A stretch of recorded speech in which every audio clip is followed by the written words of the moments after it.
अस्सलामुअलैकुम and welcome back to my channel. तो आज की वीडियो में मैं आपको बताऊंगी best reasonable serum and primer जो कि बहुत ज़्यादा अफोर्डेबल होने के साथ साथ बहुत अच्छे से वर्क भी करता है। तो ये है जी डॉक्टर रसल का 24 के गोल्ड सीरम, ठीक है। और ये गोल्ड पार्टिकल्स के साथ होता है, बहुत अच्छे से स्किन में ऑब्जर्व हो जाता है। कुछ इस तरीके की पैकिंग में ये आता है और इस तरीके से पम्प बोतल होती है इसकी।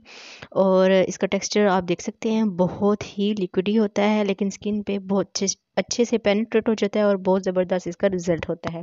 इसके बाद बात करते हैं जी 24 के गोल्ड प्राइमर की, जो कि बहुत ही ज़बरदस्त है। इसकी कंसिस्टेंसी बहुत ज़बरदस्त है। मैं बहुत अरसे से इसको यूज़ कर रही हूँ और मुझे बहुत ही पसंद है ये दोनों। मेरी तरफ से हाईली रिकमेंडेड है।